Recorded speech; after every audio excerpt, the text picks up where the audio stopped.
Okay. Good evening, everyone. Thank you for coming tonight. This is the Miami County Council meeting. It is Tuesday, October 14th, 7 p.m., and we're in the GAR room.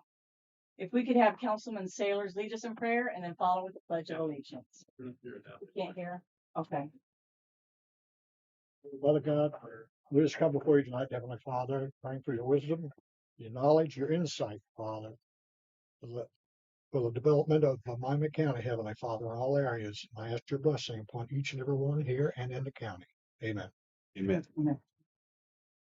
I pledge Allegiance to the flag of the United States of America and to the republic which stands one nation under God, indivisible, with liberty and justice for all. We're checking to see if they're not able to hear us outside, so please bear with us 1 minute. You think now? Okay. Is your mic on? Okay. So next on the agenda is approval of previous minutes for September 16, 2025. Are we able to hear outside? I don't think you're on, Sandy. Bring the microphone closer. There you go. Okay.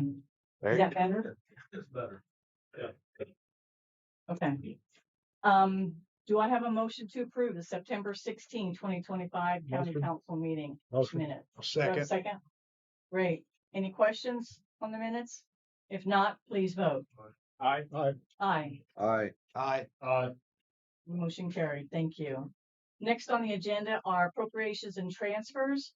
The first one we have is the South Fire Territory.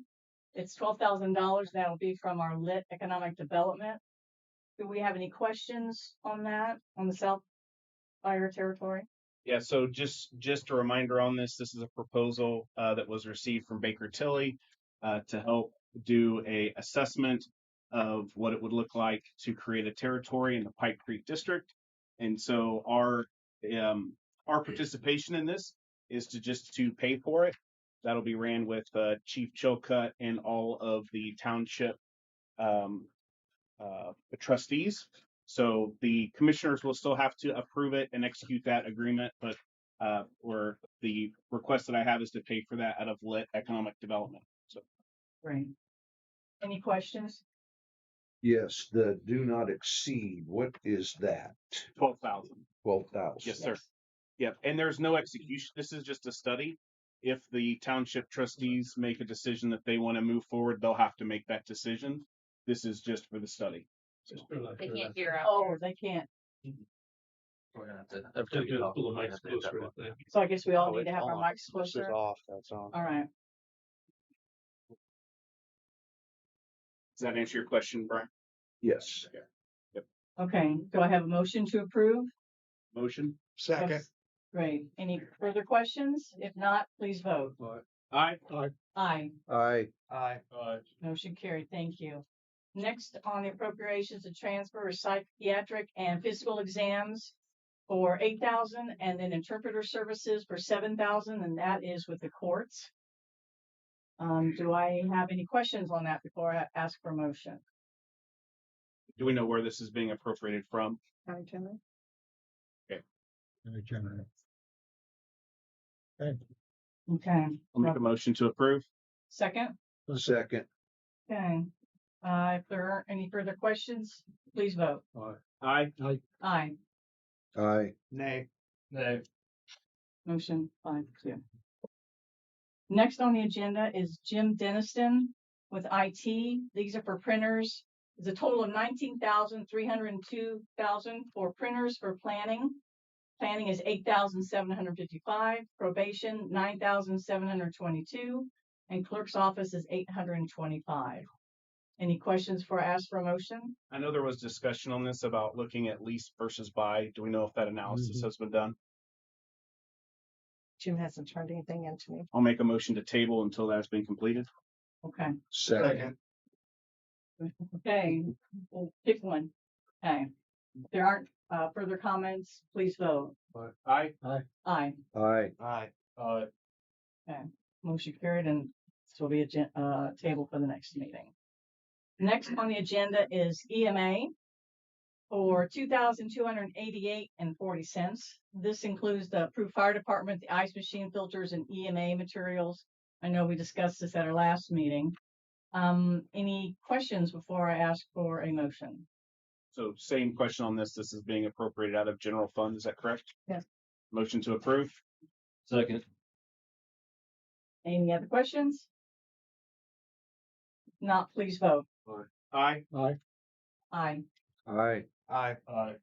And next with the EMA is for the 2025 budget. They were short 15,000. And again, Herb discussed why there was a 15,000 shortage on the 2025 budget.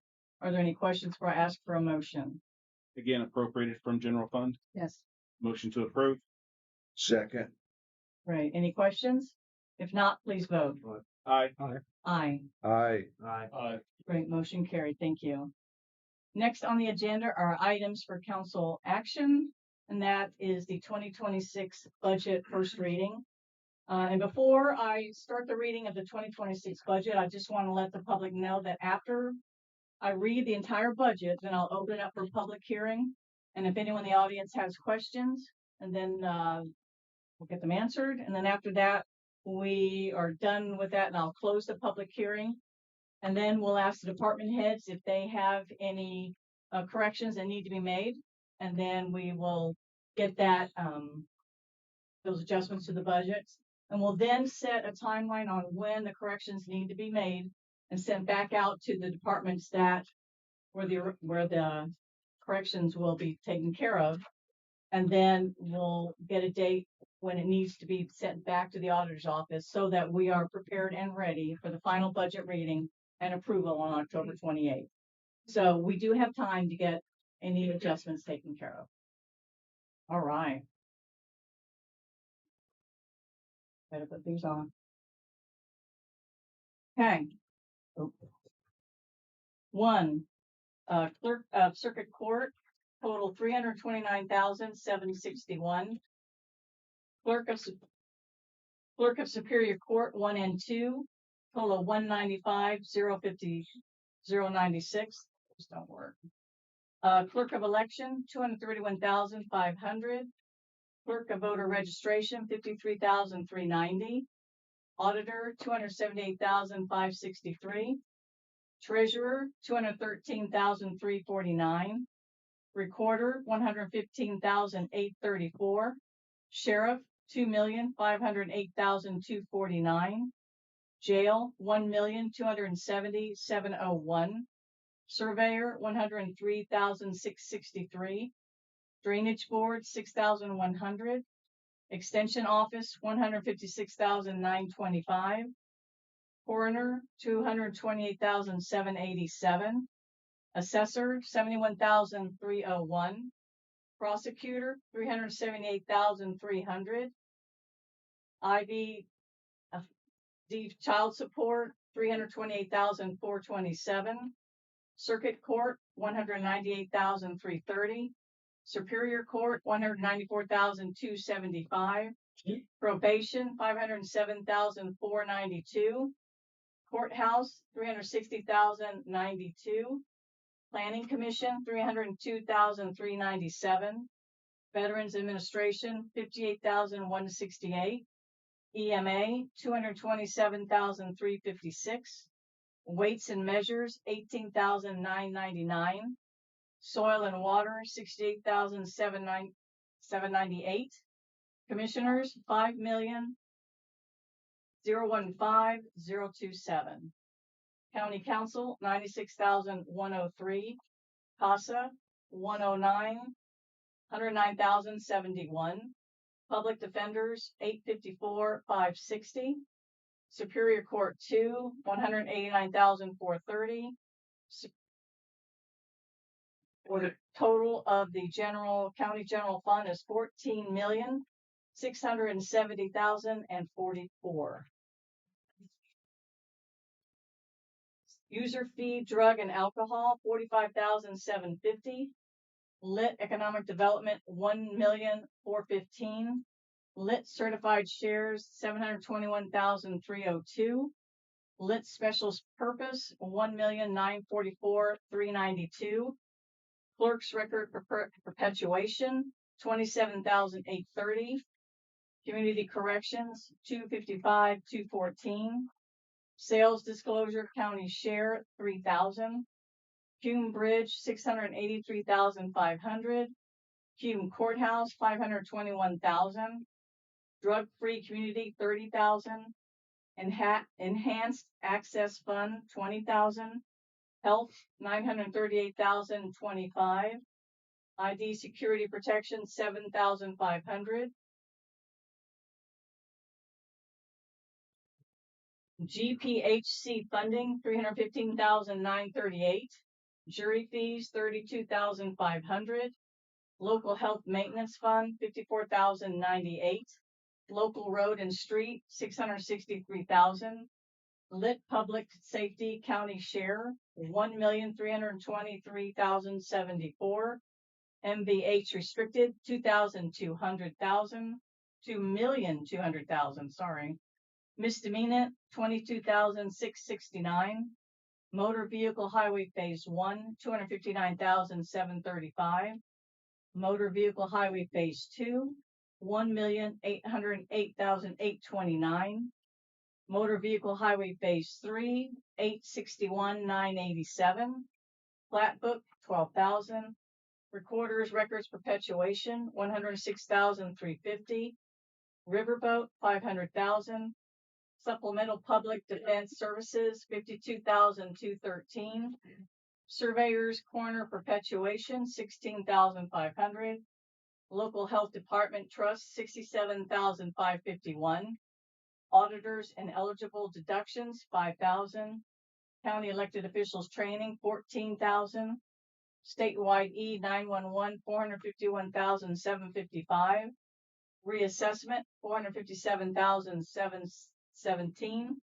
Lit PSAP, 645,381. Opioid restricted, 97,831. Opioid unrestricted, 30,000.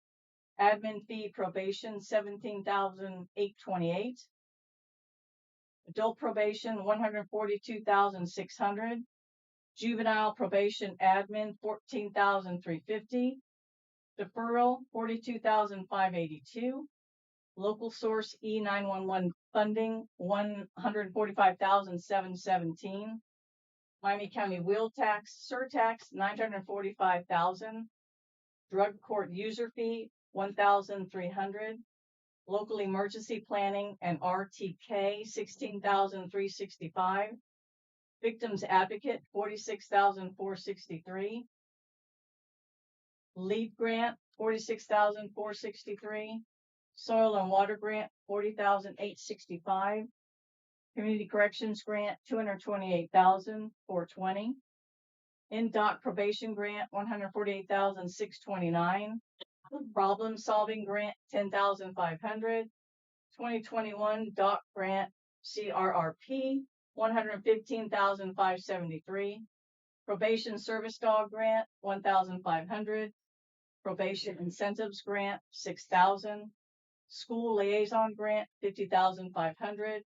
LHD incentive fund, $463. 2025 preparedness grant, 20,000. For a total of other funds, 18,191,954. Next is solid waste for 724,442.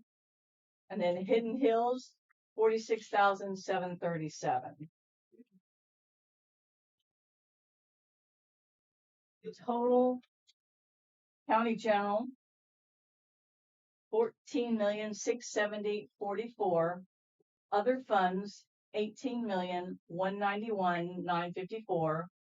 Total funds, 32,861,998. Again, solid waste, 724,442. And the Hidden Hills Conservancy, 46,737. So now I will open this up to the public. We'll open it up for a public hearing. If anyone has any questions on this from the public right now. Okay, I will. Oh, I'm sorry. So the Hidden Hills Public Conservancy, is that a special taxing district you guys are implementing? Or is that just funds being allocated to support the Hidden Hills? How would I answer that? You're out here. That's my. So Oh, yes, if that is. with the Hidden Hills for $46,000, is that creating a new taxing authority? Or is that just funds being appropriated I know. for Hidden Hills? Larry, can you? Well, here, let's have Paige answer. Okay. The Hidden Hills Conservancy District, this isn't something new. It's actually an assessment on the Conservancy District area. The properties living in that, or the properties located in the Conservancy District. It's not a property tax, it's an assessment, but it shows up on the property tax bill. Okay, so it is an assessment, which means that the individual owners in Hidden Hills are gonna pay that $46,000? They will pay an assessment, and after all the assessments are added up from all those property owners, it will be a total of $46,000. I don't know what they pay individually. Is there somebody here from the Conservancy Can you District? answer that? Okay. Yes, please. So what we're asking for the 46,000 would be 0.1815 per $100 of assessed value of your property 1815? of each hundred, or 0.001815 of your total assessment. Okay, so the conservancy already exists. Yes. Yes, the conservancy Is was, this a one-time assessment or is it an ongoing assessment? it's the 2026 general fund budget, which includes administrative and operational costs for the conservancy. Does not include dam repair, just dam maintenance. And what's it compared to last year? This is the conservancy has been unfunded until 2026. So we base the budget 100% on expenditures from the Hidden Hills Preservation nonprofit with Larry West input and all the records that we had, and then items that were not paid for in the past. We've done our best due diligence to come up with the right costs for each of those lines on the budget. So do we have an approximation per household, how much that's going to impact the household? Yes, the lots.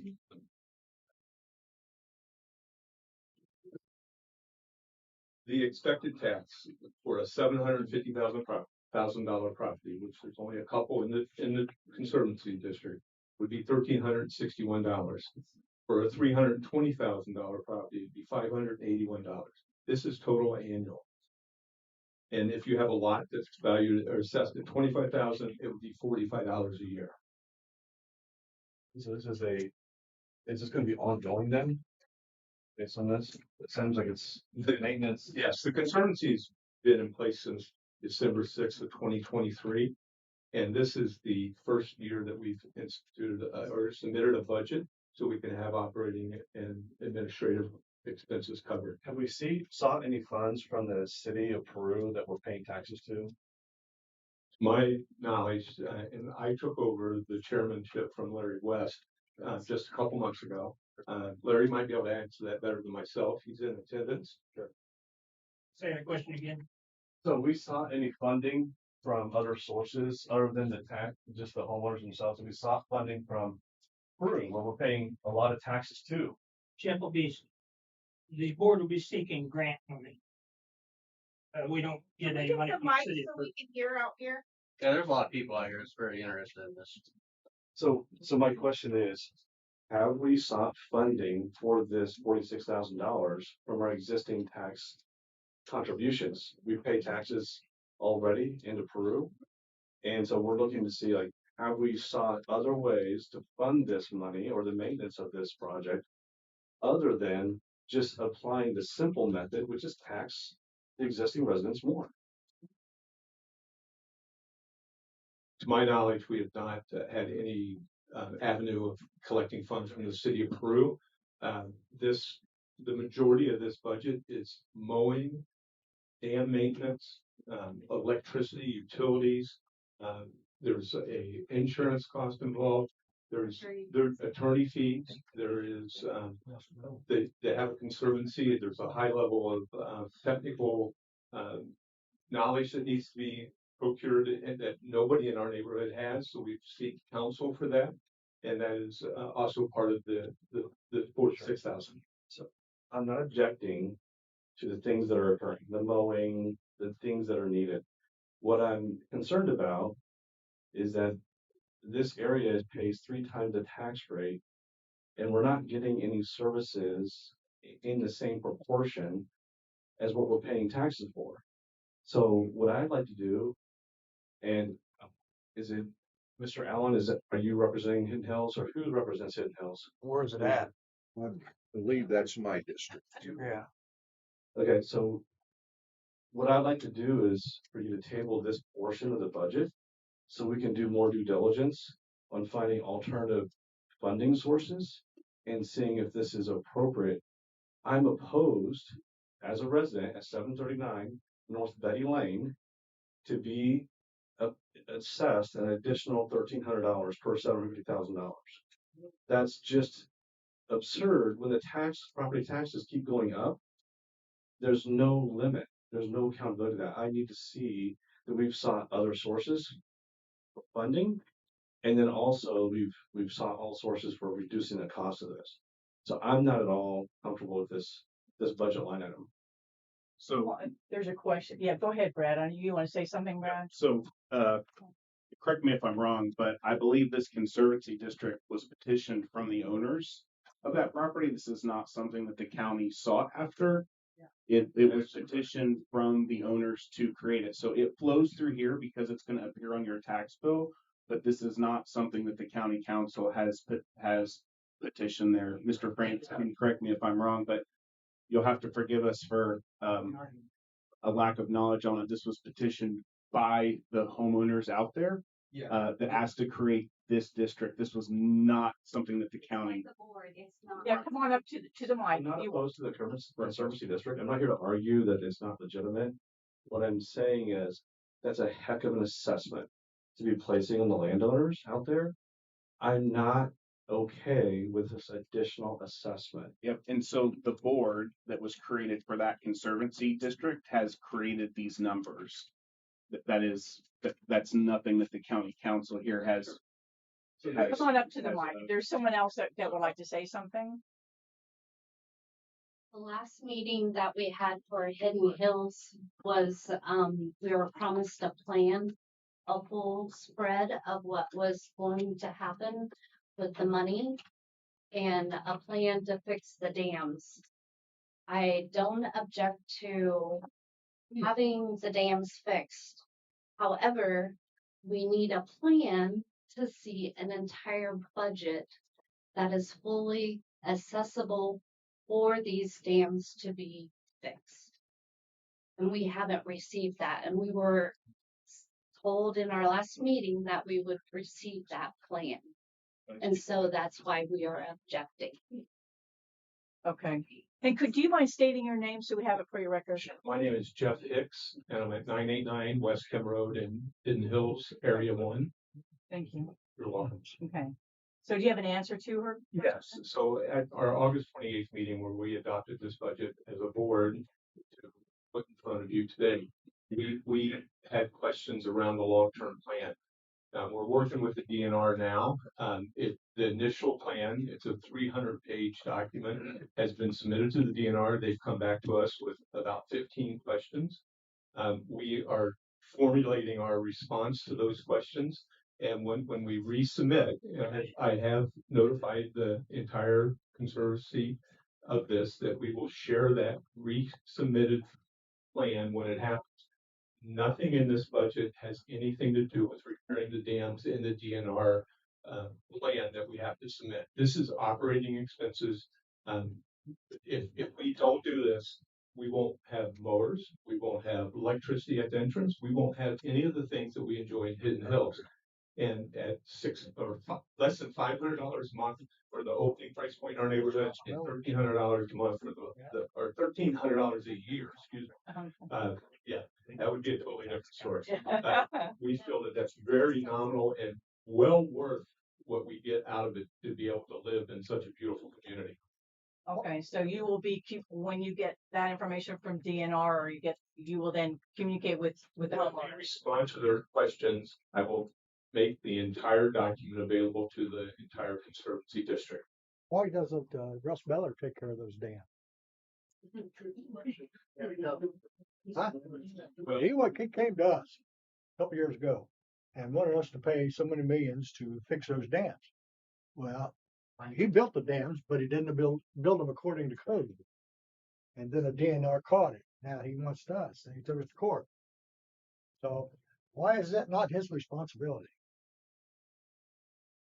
I can't answer that, sir. I'm not, I have no, What? nothing to do with it being his responsibility. I'm here to represent the Conservancy District that is formed Right. and how we can pay for the basic needs, administrative and operating costs in 2026. Maybe the residents there ought to get together and talk with him. Ross doesn't own the dams. He's a part owner of, I believe, a dam, but there's 6 dams in the neighborhood that are all owned by the He put different them all up. property owners. He put them all up. Russ, That's why they formed the conservatory, and they're working on this. Yes, On the that's solution. exactly right. That's why we formed the Conservancy, so we can get a long-term plan put in place, preserve our neighborhood and keep Hidden Hills what it is today. Okay, there's another, you wanted to come up? Let me see your name. Yeah, Rich Eldridge, 1209 Glen Oh, Cove Drive in oh, Hidden Hills. Thank you. So I've been involved with this a while. So why Russ Beller did not get responsible, everybody asked a simple question. He was the first one that ponied up and hired lawyers. Said the lawyers were fighting for the Hidden Hills Preserve. I think the lawyers were fighting to get him out of it. I think a lot of people trusted him to confine in him, donated money for this. And then once he's clear, we've never seen Russ Beller again. Going forward, why we don't want this conservatory to build momentum, because we're basically offering a blank check to them. Thank you. Because if a dam if DNR comes to us and says there's $200,000 worth of responsibility, that they're going to divide it by 65.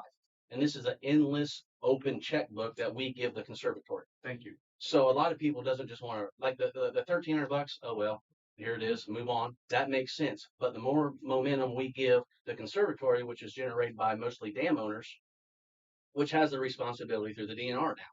So this was formed to relieve the dam owners.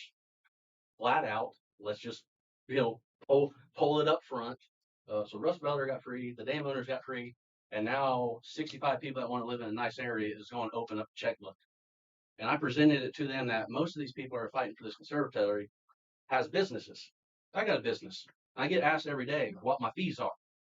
You know, I tell them up front. Right now, they're wanting us to give blank checks without fees.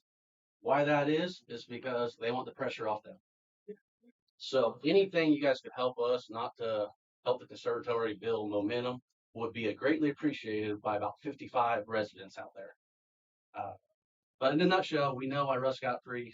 We know why the conservatory is formed, and it's going to break a lot of people. So you're going to have one of our nicest housing additions with a lot of foreclosures in it. That's going to look really good for the county. We're not going to sell any more lots out there because with our property taxes, the Hidden Hills tax, and now the special tax that is an open checkbook, we're going to pay $8,000 to $10,000 to live in a house that we own, which is ridiculous. Okay, I think, Thank you. Nice day. Exactly. Thank you. Larry, did you want to say something? I think Larry. Can I respond to that? Yes, please. Okay, first of all, we're here about the general fund, nothing to do with the repair of the dams. This is a special benefit tax. If we were going to do an exceptional benefit tax, that process would start from scratch. It has nothing to do with what's being approved today. You Okay. approve this, we mow our lawn and pay our bills. If we want to charge our homeowners additional fees for a exceptional benefit tax, that would vary, which lake homes, non-lake homes, we can differentiate. This tax, a special benefit tax, has to be across the board the same percentage. That's why it's 0.18515 for everybody. Okay. And the fact that the numbers that were just thrown out, $8,000 to $10,000. I have a gentleman with me today that has the highest assessed value home in the neighborhood. He pays nothing even close to that. That's a extreme exaggeration. There's a rumor in the neighborhood that this is gonna cost them $4,000 to $5,000 a year. That we're talking $450 to $1,300 annually is what we're talking about. If we debate the dam and that other tax, that's another day and another situation. That's not what this is about. Okay. There's nothing about momentum. We would have to go back to circuit court and start this for that process. It's a whole nother process. Excuse me, sir. This is general fund. Excuse me. Yes, sir. You have a breakdown of the 46,000, how it's gonna be spent? Yes. The form was submitted. Was submitted, does the residents have that? Yes. Did you guys receive that, the residents? No, it was last minute, maybe like a week ago when Larry texted. It's been available since the August 28th meeting on the Hidden Hills Conservancy Facebook page. There's been 150 views. There is most certainly documents. There's documents, but meeting minutes, there is no document for a plan. Talking about the plan that is in process that isn't about what we're paying for today. So I guess there just needs to be another repeat communication and a clarification within. It's become obvious that, again, I'm new to the board, that we haven't done a really good job informing everybody because people feel like they're not informed. We followed every regulation there is. We Zoomed the meeting. I sent multiple emails on the meeting. We posted the meeting at the entrance. We posted the minutes. We posted the agenda. We posted the budget. So I'm sorry if some people don't have it, but it's been there. It's been available, and we've done everything we could possibly do. Going forward, I'm going to triple send everything. I'll do anything I can, but this isn't about repairing the dams and raising taxes $4,000, $5,000, $10,000. This is about $450 to $1,300. Sandy. Okay, Larry, go ahead. Larry West. Larry West, I live in Hidden Hills. Question come up about why Beller hasn't ponied up something. Russ donated, I think it's a total of 35 lots out there. And he donated those to the nonprofit that I farmed back in 2014. And the intent was to take the money from the sale of those properties to do work on the dams. Just this past year, we spent, I think it was 110,000 on one of the dams, and that money came out of that fund that Russ basically donated to us from the sale of those lots. We spent another $53,000 on attorney fees to get this conservancy district set up. That was after we were quoted a fee of $35,000. It turned out to be $53,000. There's $8,500 in this budget plan. That's for Cume fund, I believe, right? Yeah. And I assume that would be used at some point. Probably some of that would go to dam repair. But up until this year, the residents out there have gotten by it very cheap because I was doing all the mowing. I was taking care of the lights on the entrance. I think just 2 years ago, I started getting paid for mowing, but I've been doing it since 2006, 2005 actually. So we've been getting by pretty cheap out there for all these years, and it's finally coming up to bite us. We've got another dam that needs repair. We were trying to get it done this year. It doesn't look like it's going to get done. And that was going to be another $105,000.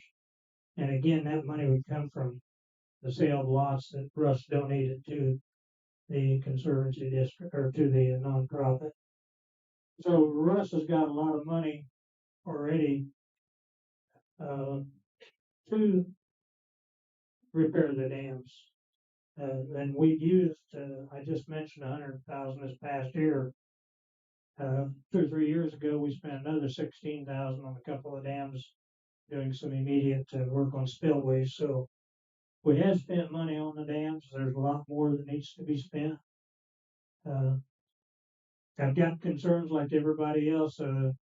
The special benefits tax is just the beginning. We've got an exceptional benefits tax that will be applied to the folks that own property on the lakes. And the amount of that tax is yet to be determined.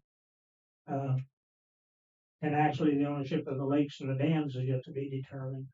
Right now, the dams are privately owned by, 4 dams, about 24, I think there are 24 owners of the dams currently, 4 owners typically per dam. And the county roads run across the dams. So the county got out of having to do any work on the dams, 2 years ago. That was, went through the court. So the county got out of it. All they have to do is maintain the surface of the roads. And not They to, don't do that. and not to structure, They don't maintain. and not to structure under the roads.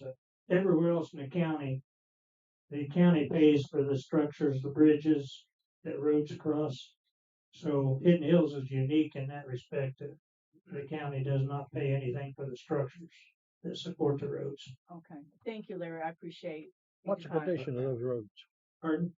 What's the condition of those roads? There's, There's gravel roads now. there's some of them that are still pretty good for being, The entrance. Come down and bring your nice Mercedes down our roads. See what I I wish I had. Right? We can afford $1,300 additional taxes. There are some streets out there that are in really good shape for being 30 years old and very little maintenance. There's a couple of them that are really, really bad. And I think we've been working with Kerry Worrell and the highway department to do some work out there. Okay, thank you. And we need to wrap this. Can I just speak to the cumulative tax real quick? Yes. 8,500, because that's important. It can't go up. That cumulative tax as part of the special benefit tax is limited at 0.00333 per assessed value. So it's about $75 a house. That's all that we're allowed to by law as a conservancy to put into our general fund budget. So that's capped. That's not something that by the way, I'm not a dam owner, and I'm 100% behind this.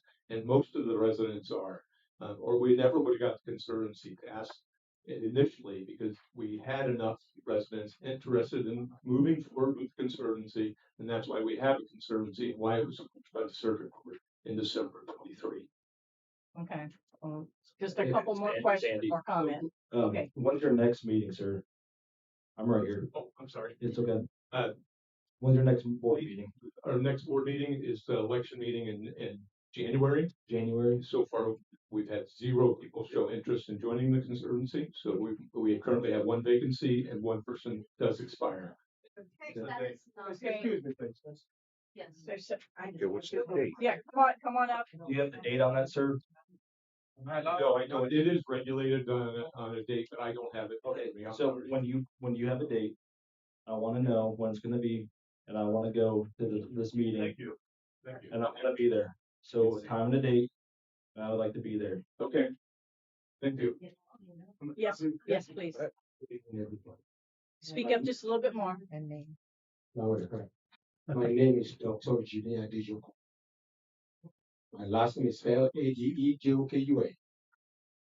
Adejoko. J-O-K. Ade, as in John, O-K-U-N. Pronounced as Roman alphabets. Adejoko. The J sounds. I live in 731 Betty Lane. I'm a resident there. I've been living there now almost 20 years. About this whole issue is about transparency. Dam issue is a very big issue as it appears. Some people don't live very close to that dam, and they don't believe they are attached to it. When it first started, that's why most people that do not live very close to that dam stayed away. As I'm hearing right now, it appears to be a private dam. From my home to that dam, if you are not in good health, you will collapse walking down there. Quite a distance. If I'm selling my home right now, I will not show the dam to the person trying to buy my home. But for people that live around the dam, it is beautiful.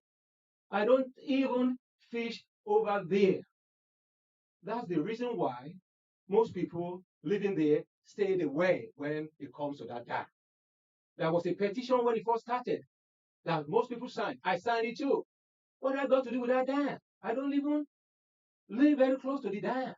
But as time goes on, it's still beauty of the community, Hidden Hills.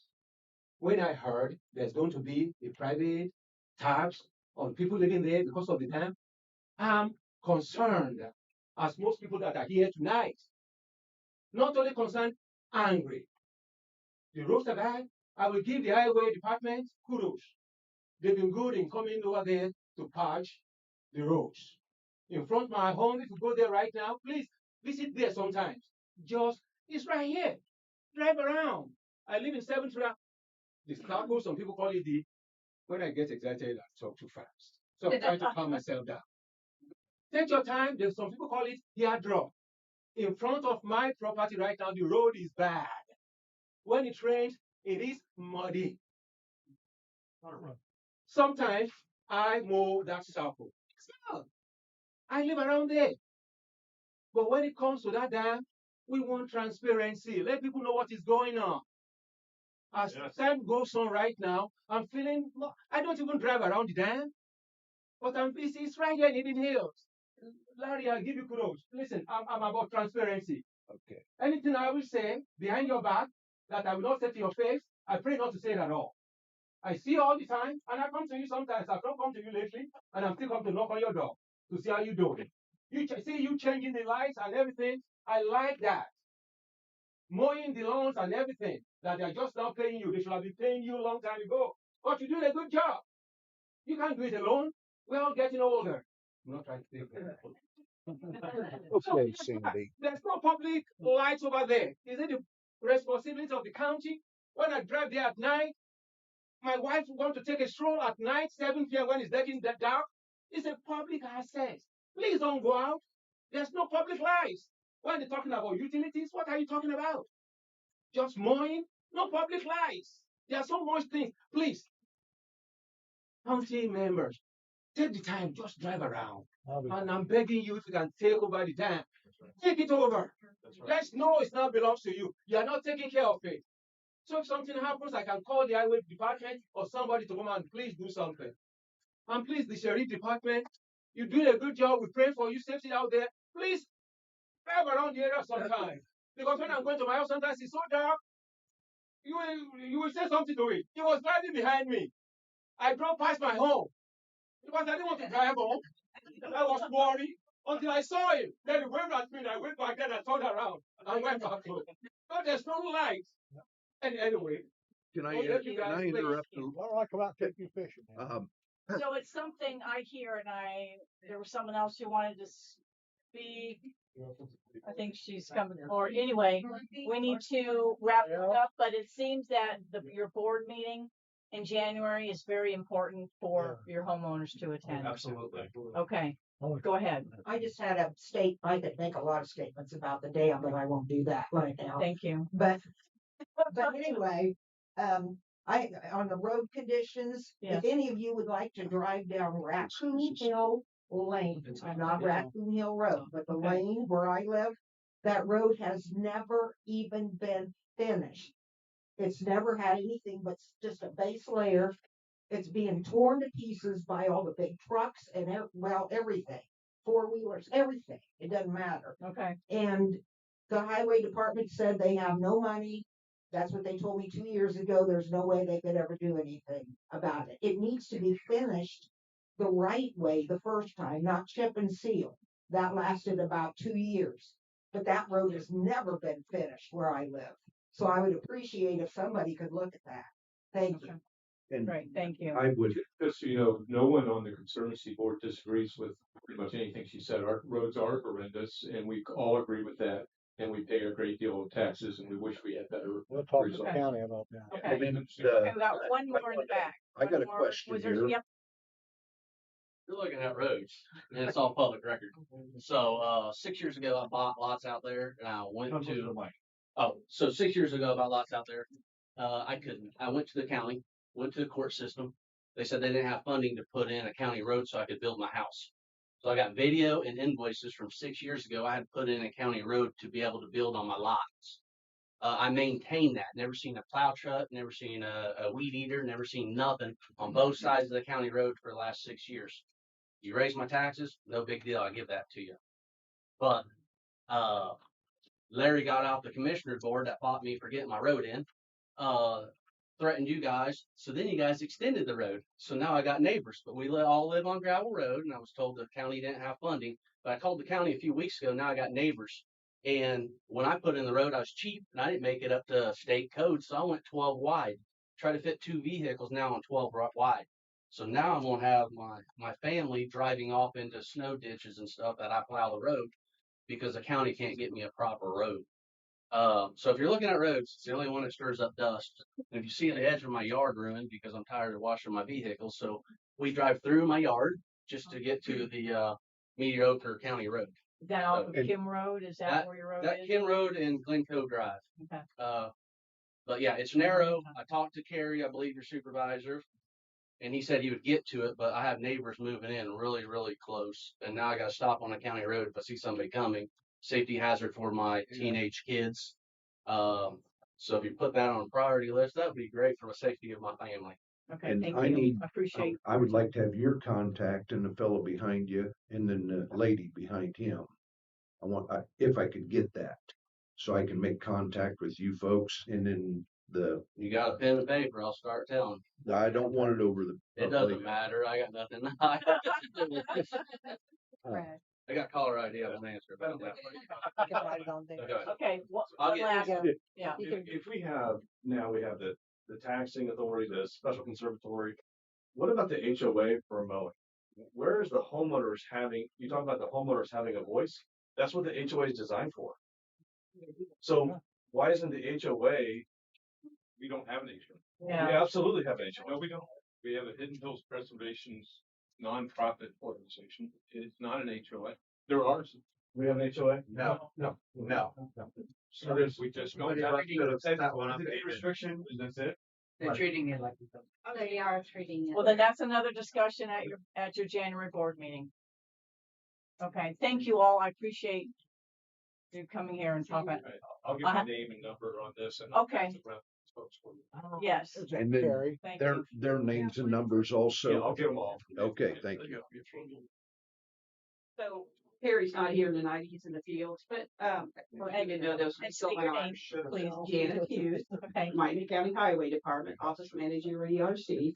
So just to clarify, when, Hidden Hills was put in, it was undeveloped, and there's some other new additions coming in.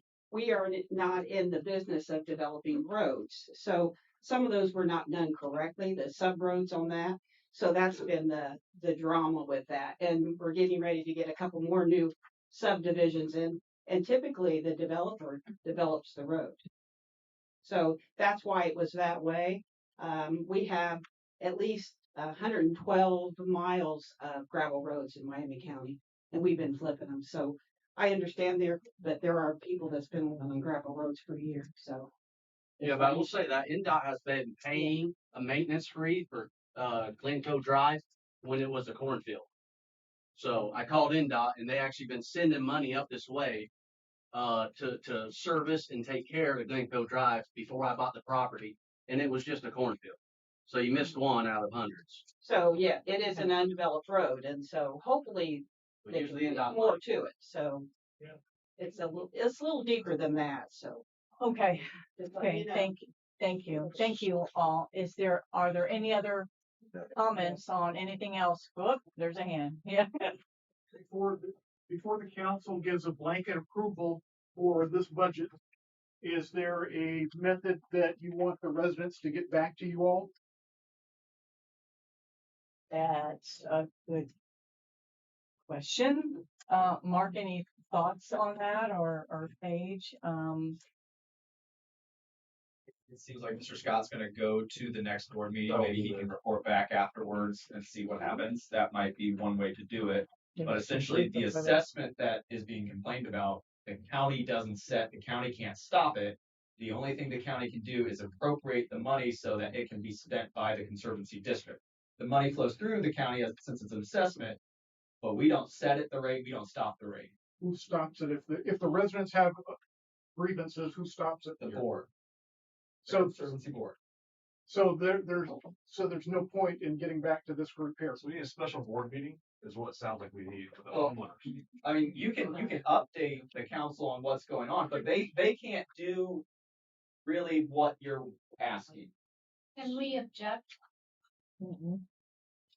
to this. to the special tax? To the special tax. You can object to the budget, but that doesn't stop the assessment, the special tax. The board, your Conservancy Board sets that. So even if the council said, no, we're not gonna put this in the budget, that doesn't mean the assessment stops. It just means the Conservancy Board can't spend the money it collects from you. But it will be collected no matter what. Yes. So us as a homeowners, we gotta get together and get rid of the board is what you're trying to say. The Conservancy. You have to work through the Conservancy District Board. Yes. Okay, then that's what we gotta do. Yeah, and that's why, to be honest, that's why we're surprised, because a group of people petitioned the circuit court in the county to create this district, which is why you caught us a little off guard here tonight. So, so yeah, it's Mr. Franz's point. This is not of our doing. The board that you created, Because the the circuit court, is who has the control to set this rate. And it only took 51% of the land of the property owners out there to petition. I don't know if you joined it or not, but the council can't even give you advice on how to try to dissolve it. Or legal fees. So we have to hire an attorney. That is up for you to decide. So you as the city council cannot, county council cannot approve this budget. There is nothing we can do to start this or stop this. So they control the budget, but not the assessment or the collection of the assessment. They only control. So we object to the budget. Yeah. Certainly has to be good. I can say something. You guys, there's supposed to be a board meeting, right? For new members, you guys need to get on it. There's currently Area 4 is open and Lisa Stanfield is moving to Area 4 if she's expressed an interest, and that Area 2 would be open. And then Lisa expires next year. Dorothy Musselman in Area 5 has resigned. So there is an opportunity for anybody. I've asked repeatedly in all my emails, if anybody's interested in joining me, please. Matter of fact, if there's anyone in Area 1 that would like this Conservancy chairmanship, call me. Yes, that there was a mass email sent. I think that question was that. I answered a bunch of emails the last few days, and that the area list and what area you're in was sent to everybody this last week. If you don't have that, Okay. I'll get it to you. All right, thank you guys. We do need to move on, but I understand. okay. Is there anyone in the audience that wants to say anything so I can close the public hearing? Is there? Yes. Just have a quick question when. You want to come up to the mic? Yes, ma'am. Yeah. Please state your name. Sebastian Soltis, Miami County. There's no one else here for more Hidden Hills business, is there? Before I go forward, this is not about Hidden Hills. No, we're done with Hidden Hills. When you were reading through the actual itemized county budget, I heard something of the Riverboat Fund. I was wondering if you could elaborate on what that's for and where we as constituents of the county would be able to see that used, and how that's going to work for that fund. Paige, do you mind in here? Or I can speak generally about it. yeah, generally.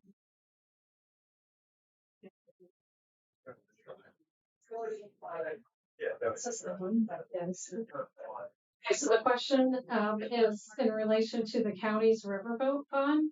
So all counties that do not have a riverboat get a share of riverboat money that is generated within the state of Indiana. So this would pertain to the share that Miami County receives.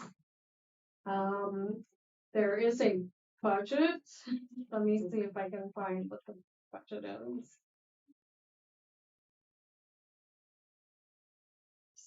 Okay, so the budget for the county is for 500,000. Well, I don't know if that's the budget that you read. The budget that was read is for new equipment. So it's generally can be used for really any purpose of the county, but it looks like for the 2026 budget, it's set aside for new equipment. Does the county commission have any plans on where or what that money is going to be used for? As new equipment seems to be a pretty broad term for me. Do we have any plans on how that's going to be spent? Once, and the rest of the council can also speak on this, this is what we've set aside for starting 2026 for EMS, for EMS for capital outlay. Yeah, so this, I believe this fund has previously been unbudgeted. So the fund has just been accumulating in there. I believe our current fund balance is a little over $1 million. So that much is in the riverboat fund, correct? Yes, sir. And that's for all equipment, not just riverboats, but for, I heard you mention EMS, new equipment as well. Is it all first responder? Does it have anything to do with PDFD, or is it just EMS and riverboat? So it has been budgeted as part of the EMS discussion if there was equipment needed to fulfill that contract. You're referring to the new EMS contract, correct? We're referring to the contract that's under discussion, yes. Okay. By the commissioners. So yeah. So that is an unrestricted fund, if I'm not mistaken, Paige. So yeah, it's a distribution. So this is the first year that Miami County has filed a budget for that riverboat fund. Yeah. Yep. So thank you very much. Any other questions from the public? Yes.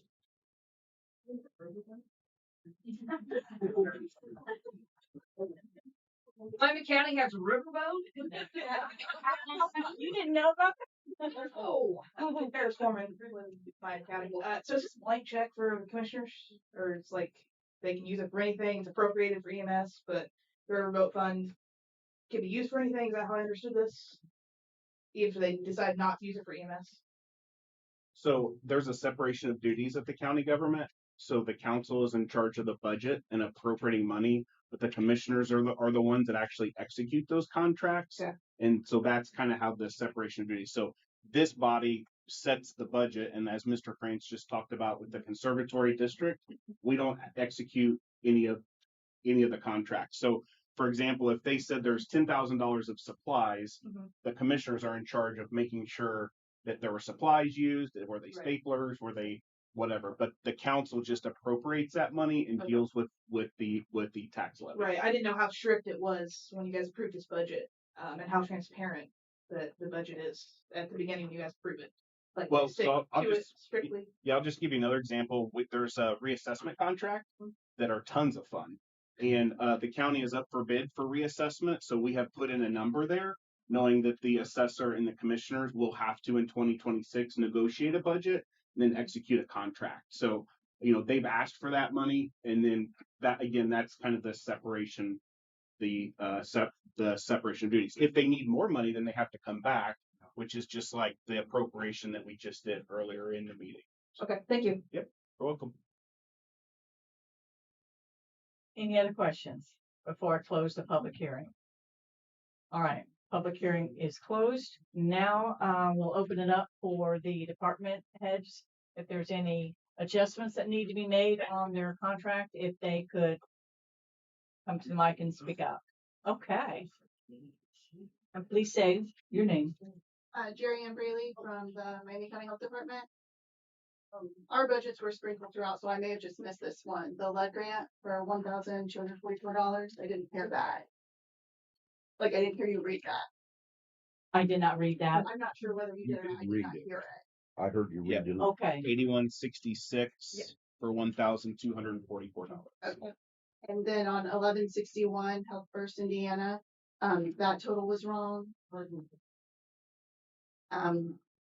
But there should be a correction under education and training. That should be changed from 10,000 to 8,804. 1161, correct? Yes. Okay.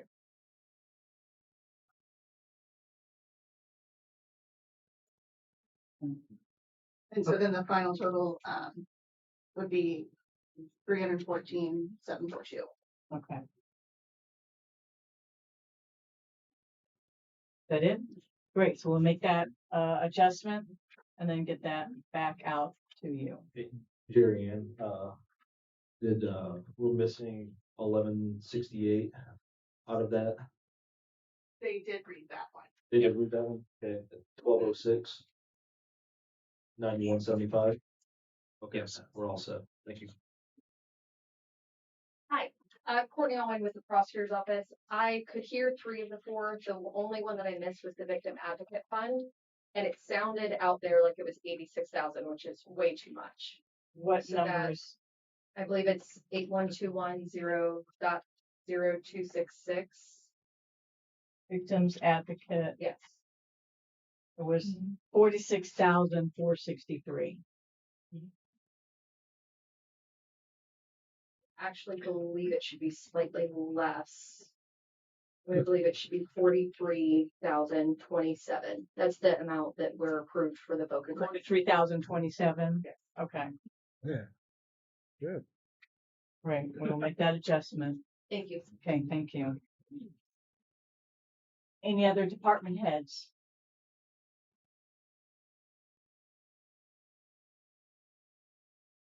Megan Gibson from Planning Commission. So I think the budget was read as 302,397.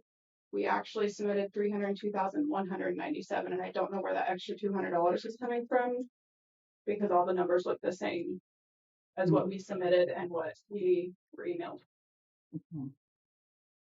Okay, we will check on. Thank you. Thank you.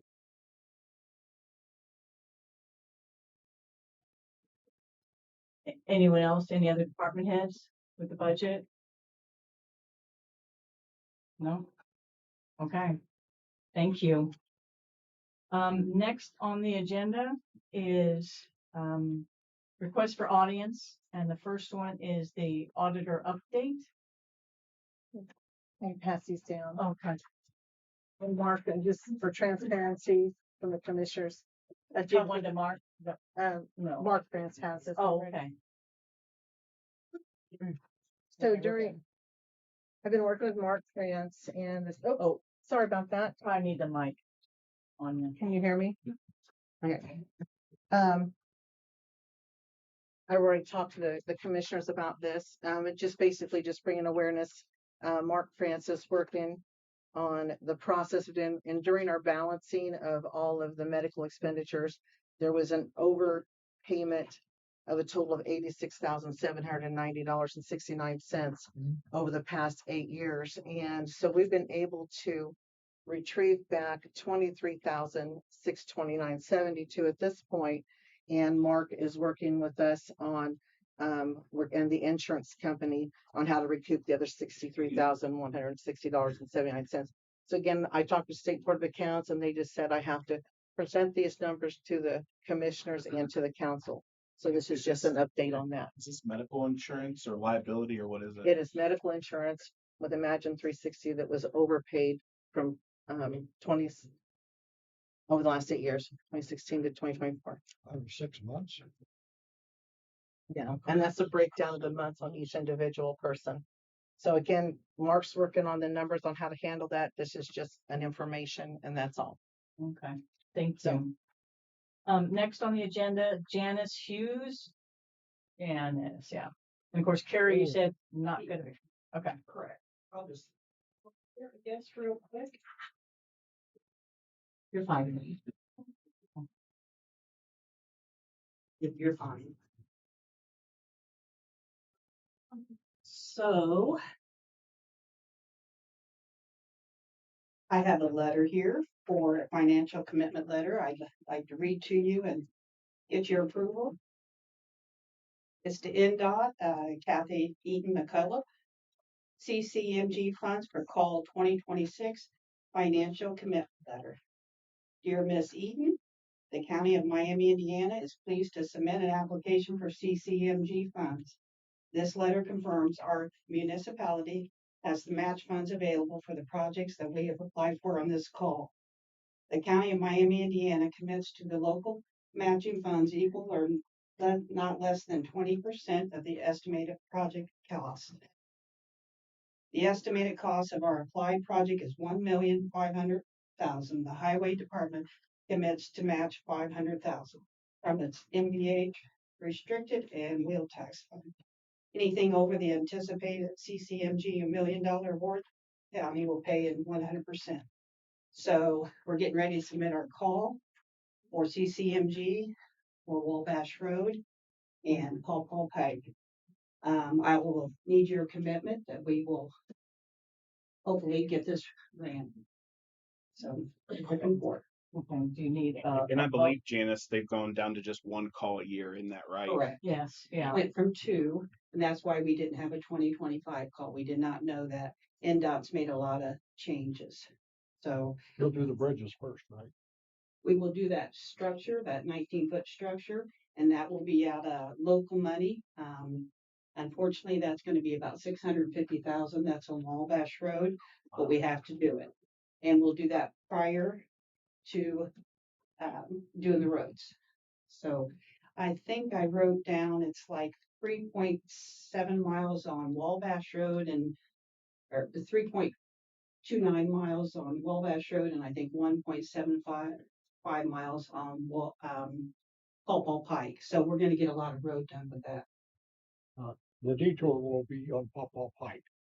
Yes, and that was one reason. Well, that'll be part of the detour. That was one reason why we chose to do Paul Pike when we was finished with this. Okay.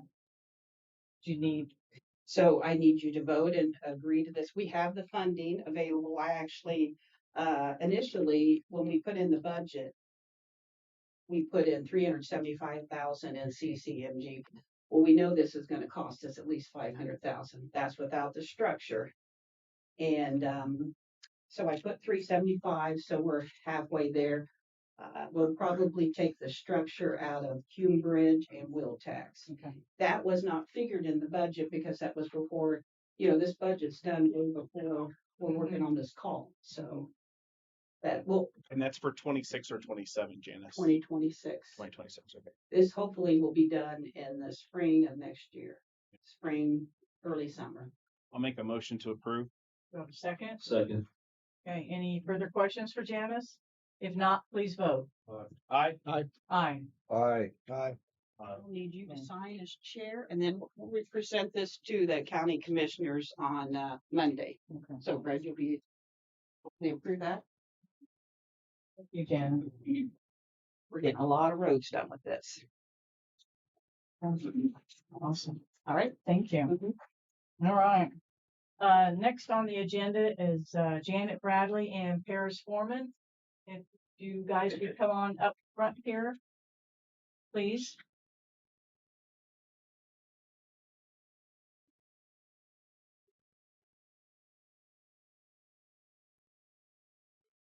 And I will, I'm going to start out with just an explanation of what the council's responsibility is on this, because I'm assuming you wanted to talk about Lutheran EMS and your support for them. Is that correct? Okay. One, thank you for being here. And I appreciate accepting the council's request for audience because I wanted you to be able to have the time to speak. I want to explain how the council is involved and a little history of how our process started in making sure we have EMS services covered in our budget for 2026. I do ask if there's any questions pertaining to any contracts or anything else besides budget questions that they need to be addressed at the commissioners meeting. I'm also asking that of the audience that we appreciate your attendance here tonight and your support, but we can only answer questions again pertaining to the budget. All right. I also ask that you not ask questions from other individuals that are in the audience. Again, that pertains to contracts as they'll need to be addressed at the commissioners meeting. If you want to have your questions answered or to be heard at the commissioners meeting, which is Monday, October 20th, so please contact the auditor's office tomorrow so you can get on the agenda. A couple of years ago, so this is how it all started. A couple of years ago, the past CEO of Duke's Lutheran approached the commissioners with a request for help to fund EMS. The county has had an agreement with Duke's Hospital and EMS since August of 2004 for EMS services at no charge. But as costs were rising and EMS call services and demands have increased, Duke's Lutheran asked for financial support. This was brought up at the 2024 for 2025 budget, but with the change in leadership at Duke's, it was not discussed any further. And then in 2025 for the 2026 budget, the conversation was started up again with the new CAO of Duke's. Knowing that discussions have started up again, this is when the council decided that we need to get this worked in our 2026 budget to help support EMS services for our county.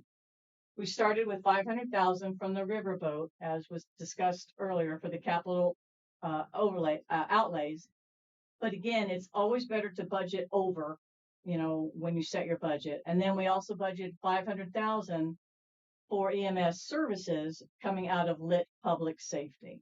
So I just kind of want to explain what our involvement is and how it started and why we're here now. So if I'm understanding correctly, the budget was going to be approved with no active contract, right? Is there just been an agreement this entire time with Duke's?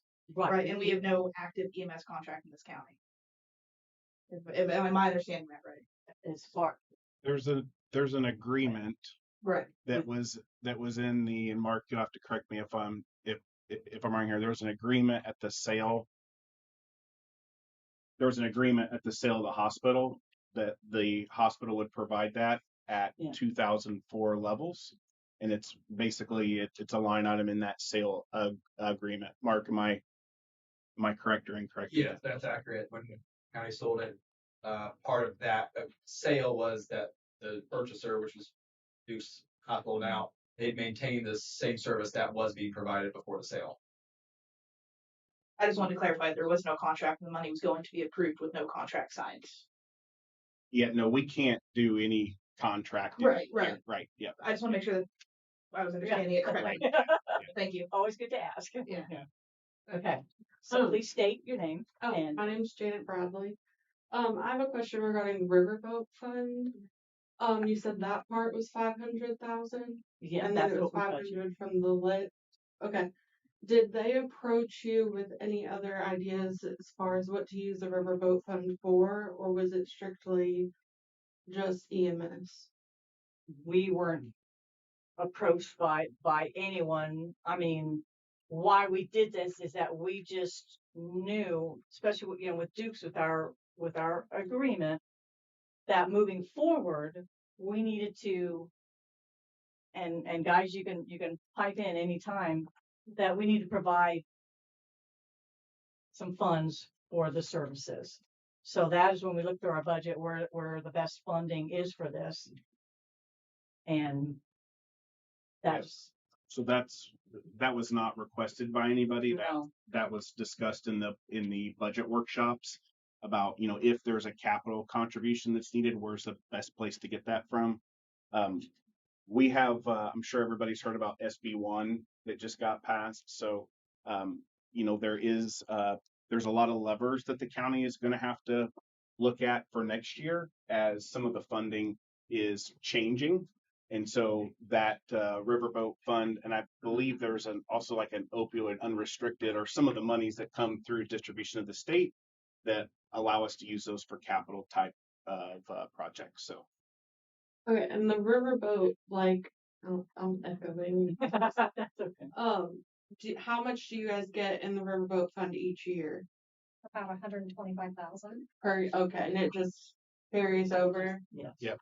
It is contrary to popular belief. It is not to buy a riverboat. That's not the purpose of the riverboat fund. It's just what we call it. Okay, because I found different ways it can be used. that would have benefited the county way better than shifting gears and going with a different EMS when Lutheran doesn't cost the county anything right now. So I guess that would be for the commissioners. Well, yes, but again, as I kind of my little spiel at the beginning, Duke's Lutheran did come to us and they, needed our financial support.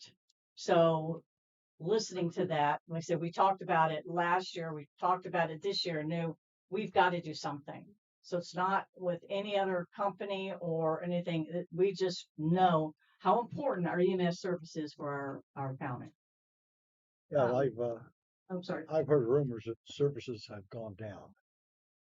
So I don't represent, I'm an EMS provider and living in this county, but I not represent any company at this meeting. But I would like to say, ever since COVID, healthcare has been different.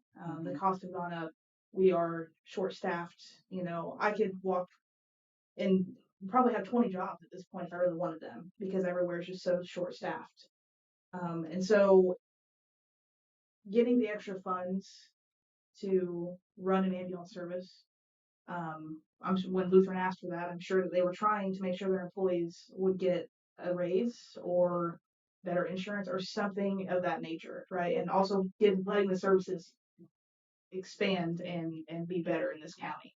I'm not speaking for Lutheran, but that's what I can imagine being in EMS for 6 years like I have.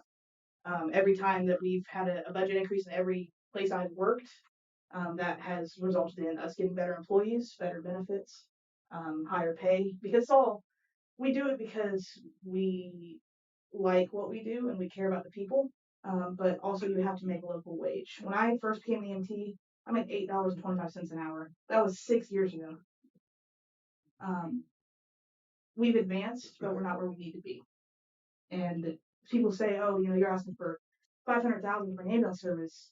That's going to buy you maybe an ambulance and one EMT salary in today's world. And I hope the county understands that that's a very bare minimum amount to start up or to advance an ambulance service. And then you look at your BLS and ALS service, right? Your basic life support and advanced life support. Basic life support is going to be cheaper. When you get that bill in the mail, it is cheaper because you are not being treated with advanced life support. BLS means that they can do CPR. They can give a bare minimum of medications. They cannot spread IVs. They could save the most basic they can treat the most basic emergencies. And in this county, and this is public record, we run 3 ALS trucks in this county. You get an ambulance, you're getting a paramedic every time. I can't say that for every service in this area. That's how it is ran in this county. So that when you call an ambulance for yourself, your loved ones, you're getting the best possible care. Is it going to be expensive? Maybe. But that billing goes towards our livelihoods as employees and so maintaining everything that we need, supplies, training, all of that. So as the council sits here, and I hope you guys get a better understanding of how expensive it is to run an ambulance service and how blessed you have been that Lutheran has not charged you since 2004 to provide 3 ambulances in this county. We're aware of that. Thank you. And thanks for explaining that. I was gonna say, with Fulton County, who just switched from Lutheran to Parkview, their contract is like $3.95 million over 4 years. The first year, I think it was like 900,000, and it goes up, and then the 4th year it drops back down to 900,000. And that is with 3 BLS trucks and 1 paramedic chase vehicle for the entire county. Does Parkview pay for that? No, Fulton County pays for that. Okay. They added a tax. It's $50 per every $50,000 somebody makes, that lives in Fulton County, is added to their taxes to make up for that. With them only having the 1 paramedic, Parkview also gets pulled to other counties to work other counties, like if there's an accident or anything like that. Right now, Lutheran doesn't. Lutheran will stay here unless they're transporting a patient to Fort Wayne or Kokomo or wherever. they're here. They don't go and help. So that would be another thing that would be something that should have been considered. It's like EMS is such a different breed of first responders. We don't run like police, and we don't run like fire because we've never been seen as real first responders, right? There's a handful of municipality services in this state. Most cases are hospital run or private ran, and so we can take people wherever they want to go, whatever hospital they want to go to. Okay, do we try to generate revenue for this county? Absolutely, because that goes back into the county's budget, all the taxpayers' dollars and all that. So I just want to put on the table that Lutheran takes it anywhere. It's a state law. You can request to go to whatever hospital you want to go to. Does the council have any questions or Janet or Paris? Thank you. I was one more thing. I know Yeah. there's been rumors of hair from either EMS or Dukes that has gone downhill over the years. Like I've heard them all. And I had the privilege of working med surg at Dukes for a while. And the staff is over the last at least like 5-6 years is completely different. From the management, well, from the CAO down to like management to nurses, doctors, they're switched out all the time. Even with EMS managers and directors, they're starting over. Their whole plan is to make everything run better and run smoother. And people have this idea in their head that, oh, well, 8 to 10 years ago, I had a bad experience, so I'm never going to go back to them. And it shouldn't be like that. We should just be able to give everybody like a second chance. And Okay. Thank you. Is there anything else you would like to say? No? Okay, and if you want to say something or be at the commissioners meeting, please. Oh, No. most definitely. Okay. We appreciate you guys listening. Yeah, Thank you. Absolutely. Yes.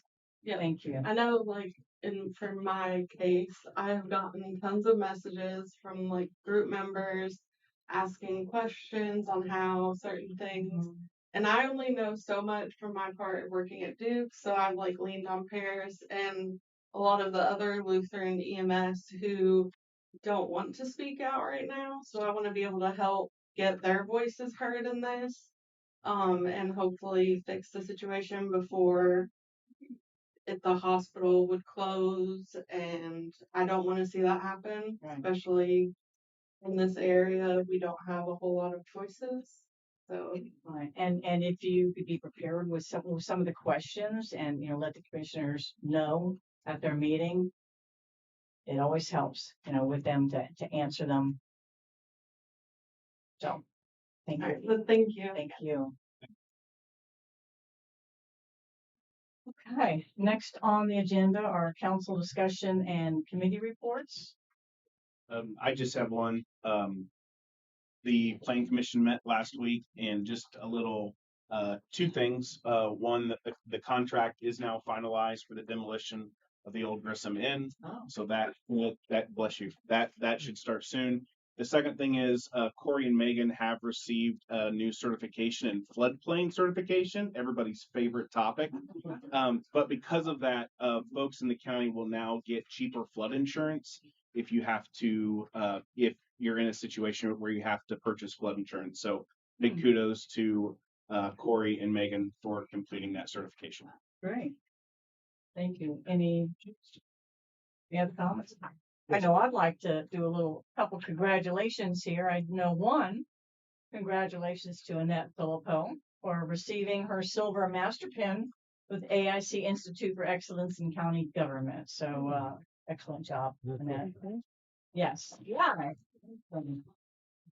And another congratulations goes out to Mary Brown for her Lifetime Achievement Award with the AIC Institute for Excellence in County Government. And Mary Brown is the only one in Miami County that has received this award. So awesome job, Mary. If you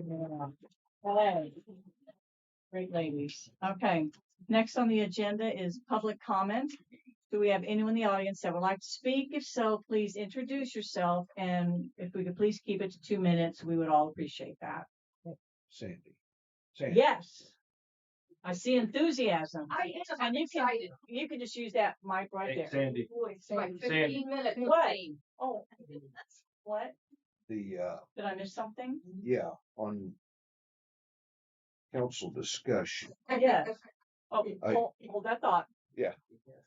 I was wondering I got a question like towards Baker Tilly, the Sorry. budget contract.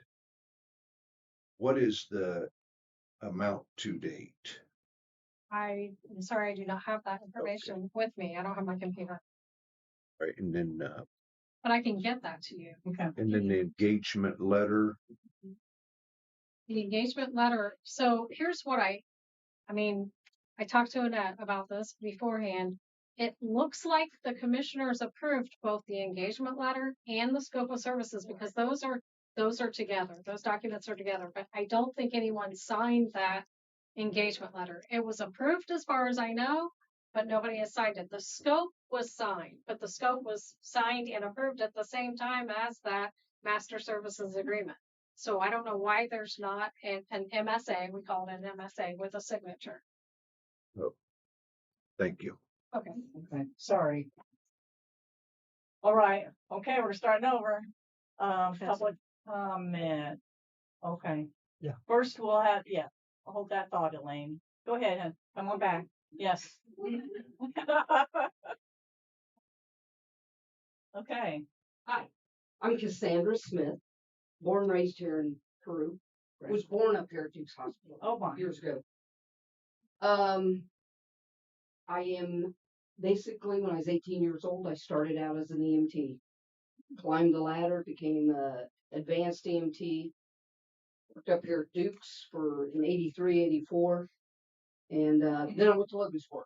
Became an EMT and advanced EMT. Went on and became a paramedic. In 2004, I was approached and came back to Miami County because Miami County went from BLS to ALS. I was one of 6 of us that started the ambulance service in 2004. Advanced life support. That means we could defibrillate you. We could start IVs. We could give you cardiac drugs. We could save your life. That short distance from, Miami County is a long county. And if something happens up north and you needed that chase vehicle with one paramedic, he's going to be detained for a while. They are going to be detained for a while. Something happens in Peru, and old Dick might need an ambulance. Hey, it can happen to any of us. Yeah. I'm going to use Dick because he may live forever, but Dick may need help. His heart may stop and he may need that cardiac conversion. Well, he's not going to get it. He could get it from an automatic defibrillator, but that cardiac drug, if he needs epi to keep his heart going until he gets up there, atropine, he's not going to get it because there's only going to be one paramedic in the county of Miami. Anybody, this could happen to anybody. We need 3 trucks with ALS to run for the county. I'm an emergency room nurse here at Duke's. I love Duke's. I was born there. I hope it will stay there in Miami County, in Peru. We need a hospital here. I don't care if it was county born at first, if it's Lutheran, if we get bought out, that's good too. But we do need to keep our hospital here in Peru, in Miami County. It would be nice if we could all work together and see this through and save money. I own 6 properties here in Peru and one in the county. And I know she sees me. Like, She's gonna see me next month. But yeah, I wouldn't want to see my tax dollars keep going up, but if it's gonna save lives, I'm all for that. If we could save one life, it'll be worth the dollar that we've spent. I'm all for saving money, but I want to save money where we need to save money. I think we need paramedics. I was a paramedic. There's a guy walking around here in Peru. I can't remember what he looks like or his name, but every time he sees me, he hits me on the head and says, "You saved my life." Because I defibrillated him right in the back of the truck. And I saved his life. And every time he sees me, he remembers me for some reason. I don't know why he remembers me. Well, But- that's good. Thank you, Cassandra. I But I'd like appreciate to your, see- your Thank you. support. Yes. Thank you. Yes. Elaine. My next? Yes. Okay, then I'll just stand because I'm going to be pretty loud. Yes. My name's Elaine Anderson, and I have some questions about all of the contracts with Baker Tilly. I would like to know how many contracts there are, when those contracts were signed, and for what amount. And I Yeah. don't think it's an unreasonable question to ask. I've asked it in the past, and Annette says she has to get back to me. Well, I'm back to her because I need this information. And as an auditor, you should be able to provide that information. Is that not correct? I don't have anything with me down here and you know that, but you're welcome to come to the office at any time. What are you telling me? You're not gonna, No, the public needs to know. I didn't say that. I do not have any of the information with me down here at this time. Okay, the public needs to know this information. So it needs to be divulged in a public meeting. And my philosophy is if we're paying you, we, the taxpayers of Miami County, have paid you to do a job, and you're in turn passing your duties on to a private company that we are again paying for. We're paying double. We're paying double for services. Now, in my personal life, if I ran my business like that, if I asked my farmer to mow my filter strip and I paid him $300, and yet he turns around and hires somebody else to mow, and then they send me a bill for $300, that's not right. But that's what you're doing. So why do you think you need to farm out your responsibilities? Because you ran for office giving us the impression that you were totally fit to do this job. And I don't need to come up to your office to get any information. You can bring it to the next Board of Commissioners meeting, to the next county council meeting, wherever it is public, because these people need to know what is going on. That would be at the Board of Commissioners meeting. And because I know that Baker Tilly is assisting. So we will get those questions answered. Yes, and I understand there's like a $16,000 bill that's coming up to be paid to Baker Tilly. I have nothing against Baker Tilly. I'm very impressed with this lady and what she has done to help this county. And without her help, I don't know what situation we would be in. But we need to know what Annette is not doing, and we are paying twice for it to be done. And I thank you. Thanks, Elaine. Elaine, so you have how many contracts were signed? Then what were the other two questions you had? I want to know how many contracts there are with Baker Tilly. Yeah. I want to know when they were signed and for what and what amount. I want that information. within the And that will week. be the commissioners. We'll get that. I would like that information within the week. Any So other? that You're welcome will to be come on to the office. agenda? Is No, that no, okay? no, Yeah. no, I'm not coming to the office. I have an email and you can tag everybody in this, on the council. And I would like that information this week. Thomas, I've offered you to come to the office and speak. This is more of a personal attack And I than a understand, question. and no, and I'm not attacking I'm just you on going that. to state this, that the commissioners and councilors don't approve the contracts. I do not do that. So I'll be glad to provide the information to you with the commissioners or someone in place.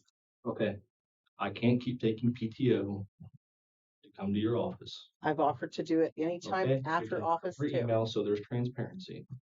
That's number one. I am not attacking you. I like you a lot, Annette. This is not any personal attack towards you. You have to remember, I do Yes. not No, I sign understand, contracts. but there's been multiple occasions where I've asked you for information to answer the taxpayer, and I've been ignored. One, it's a law, a state law, that you answer me or anybody, any taxpayer in this county regarding your duties.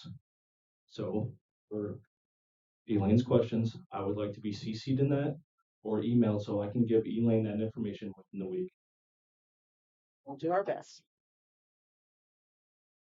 Thank you. Yes, please. Hi. I'm Susan Gamester Stoner. I own 4 properties in this county. And I have been in a situation like Cassie's talking about, if you go to what I understand will be, we will have these ambulances, but they can be used by other counties, and we only have one paramedic in this chaser vehicle. Chances are you're going to need to be buying some more caskets at the funeral homes because we're going to have a lot of people dying. And I was in a wreck a few years back, and had we not had 2 paramedics come, one to save myself and one to save my passenger, we'd both died right there on the spot. So, I mean, this is some serious stuff. We can't do it with one paramedic. And from what I've heard, we can our ambulances, as I understand it, that we're purchasing can be used in other counties. Again, that's something that you ask the commissioners. If you have questions on that. Another problem is it's Parkview, right? Is the other one you're discussing coming in, right? Parkview? We're not discussing. Okay. The commissioners are, again, we are mainly appropriating money for the commissioners to execute a contract. Okay, well, you go appropriate it to Parkview. No, we don't appropriate to any person. We let the commissioners decide who it gets appropriated. Okay, well, I'm going to make a point here. Wherever it lands, okay? I don't know if you know this, but the first of the year, there are many insurance companies that will not pay for Parkview. I know several of my friends have gotten letters from both Parkview and their insurance companies, and they're not with the same insurance companies. And it says, as of January 1, if you go to Parkview, we're not paying it. We're not dealing with them. So there's going to be a lot of people losing their insurance, and now they're all panicking because they think you're bringing Parkview in here with all these deals, and they want Lutheran to stay with the extra EMTs. Okay, I've heard they might be a little slow. Well, I'd rather have them a little slow than nowhere near me. Like Cassie was saying, she had a lot of good points. I guess that's kind of what I wanted to say. I just think there's more things to this than you're seeing. And the number one thing is we need as many paramedics as we can have in this county at a given time. Not one. One's not going to get it. Thank you. Yes, Janet. Sorry, I just want to add one little quick thing. I did email the Board of Commissioners to ask for a public hearing regarding all this so that more than just Paris and I can ask questions. Hopefully they get back to me, but I don't know if anybody else wants to take advantage of that right and also email them and ask for that as well. Maybe more than one person will get their attention on this so there's not so much confusion going back and forth. Right. That might be helpful. So yeah, what would be helpful, yes, is the next commissioners meeting, which is Monday at 9 a.m. But again, you need to be on the agenda for them. Do you know if there's a reason why they do it at 9 a.m. when most people work? They've always met at 9 in the morning. I mean, that's just, but I know that it is, streamlined and I'm just like for public to have a public voice in where their tax money goes, being at work where most of the taxpayers will be, it's not fair to them to have it at 9 a.m. where we can't have a voice. That'd be a good question for the commissioners, I guess. Yeah, I don't know if there's like a county. No, but it will be. We'll bring it up to them. Thank you, Janet. Anyone else in the audience? Yes.